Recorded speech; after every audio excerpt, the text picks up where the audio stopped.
when you're stuck wearing a hero's hand-me-downs. Here's your look at the brand new McFarlane Toys DC Multiverse, The Flash movie, Batman costume, The Flash.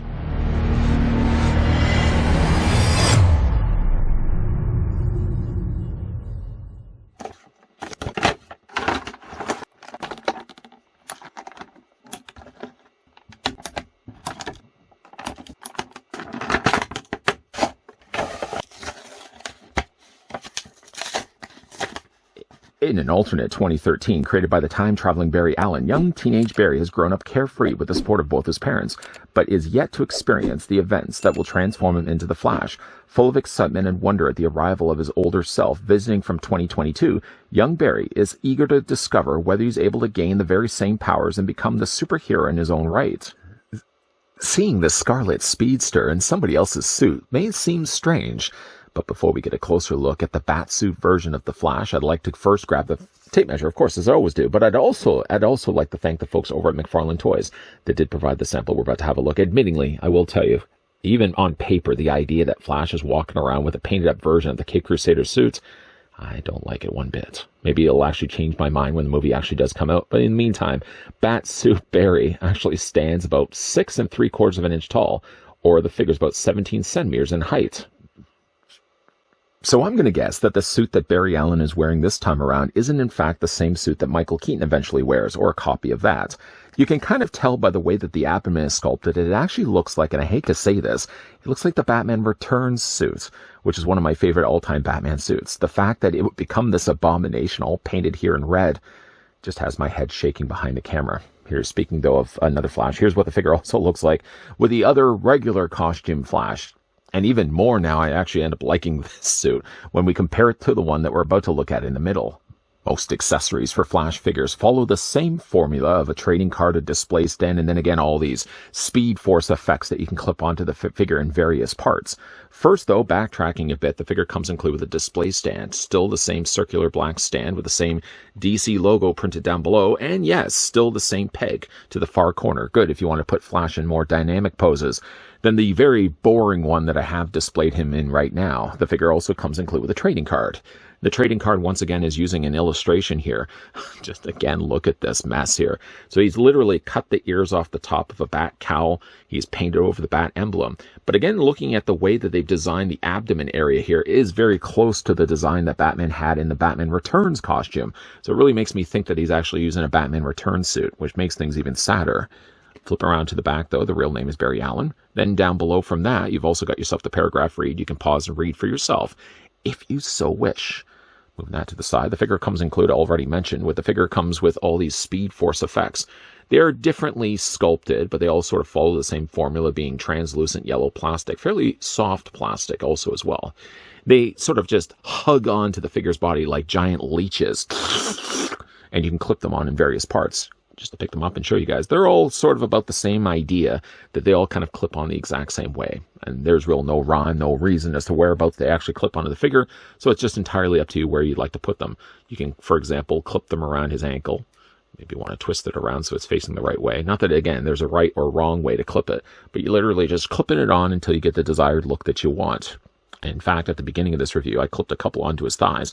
You don't have to necessarily follow, again, the format of having it clipped onto his arms and clipped onto his legs. If you want to clip them both onto legs, feel free to do that. It's your figure, after all. Going to move those to the side.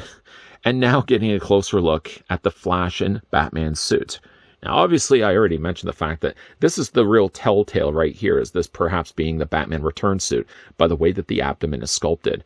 You can sort of see that what he's essentially done is he's taken a Batman suit. Even the poor emblem has been branded, graffitied, in fact, with the actual Flash logo, the lightning bolt over top of it. I would say that there's a little bit of paint mess there on the side, but not even seeing how much of a mess he makes of it in the movie. I can't tell if that's supposed to be there or not. Like, it doesn't look like it's a perfect lightning bolt, but again, this is kind of, even like when you think about the idea of it, Flash is walking around in Batman's suit. Batman already had limitations when it came to a normal human being being able to even turn in the suit, coining, of course, the phrase of the Keaton turn. But now you're going to be giving that to somebody that I don't know whether it actually will have Speed Force working for his... I mean, he has essentially all the parts that would clip onto his body to indicate that this guy does possess some speed to some sorts. But why would you then give him in a suit where he just wouldn't have any mobility? This would be all thick rubber, of course, a suit designed to protect Batman. Why would you be giving it to somebody that's supposed to, all intents and purposes, have mobility to any one of his limbs? Head sculpt wise, again, like, let's just bring in the other Flash. Let's see what we're working with here. I mean, the head sculpt looks like it's actually a little bit different. I mean, it doesn't have as much the squared chin as what we got with the original release Flash. In fact, like when you look at his chin, he actually has more of an oval-shaped head. And I'm not even just talking about the fact that the top of his head is actually the original cowl of Batman. I'll talk more about that in a moment.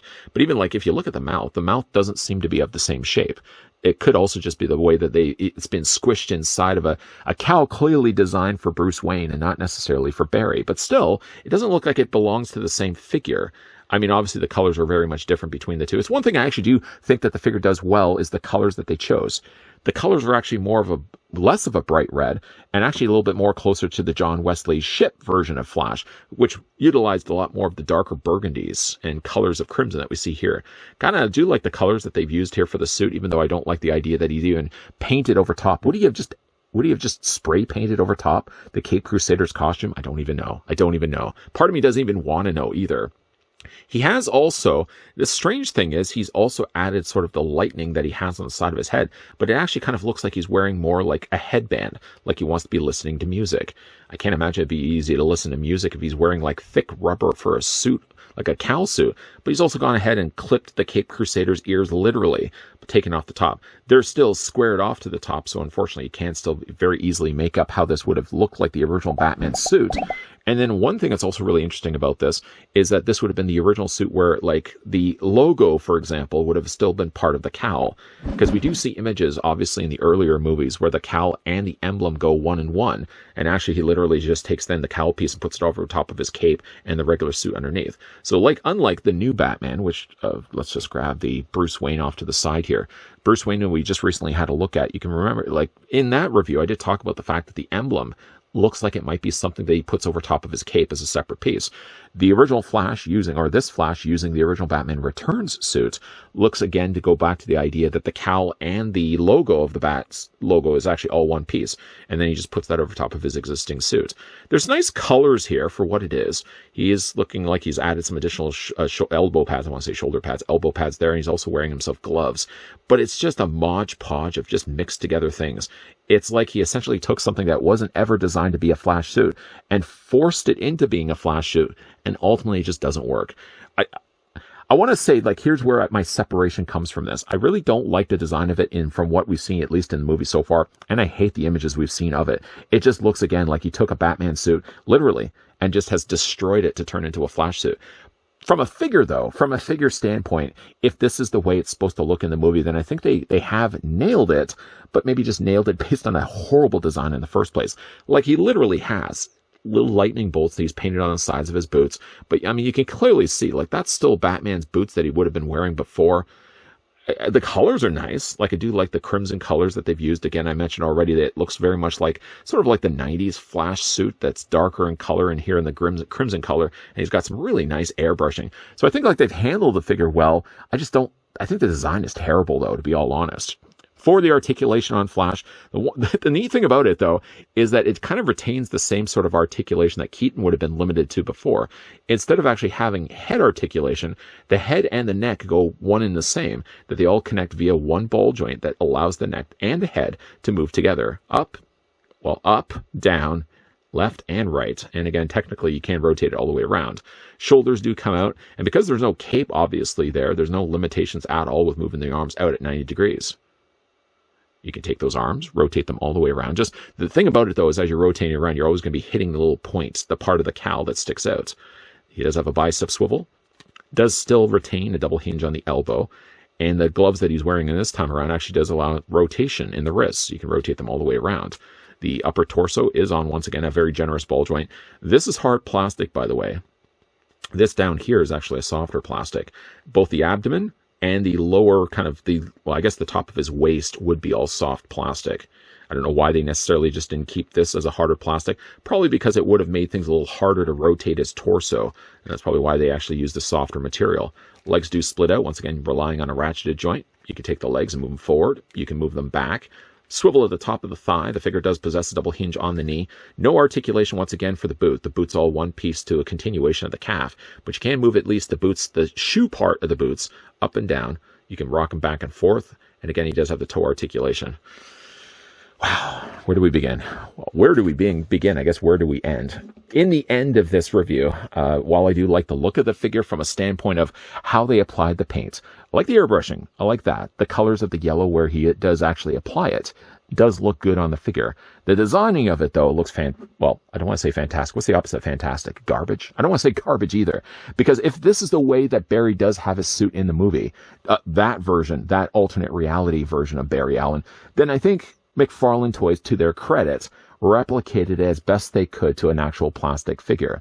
I think the downside, unfortunately, though, is by making every figure, every possible character that's appeared in this movie as an actual figure, I feel like most people are probably going to be gravitating towards picking up the Flash, but may ultimately pass on just picking up this version of Flash. Slip there. I think they're probably just going to ultimately pass on this guy. And I hate to say that. I think he's probably going to be ultimately a peg warmer. I think the rule should not always be applying that just because a character is dressed in a movie doesn't mean you have to release a figure for it.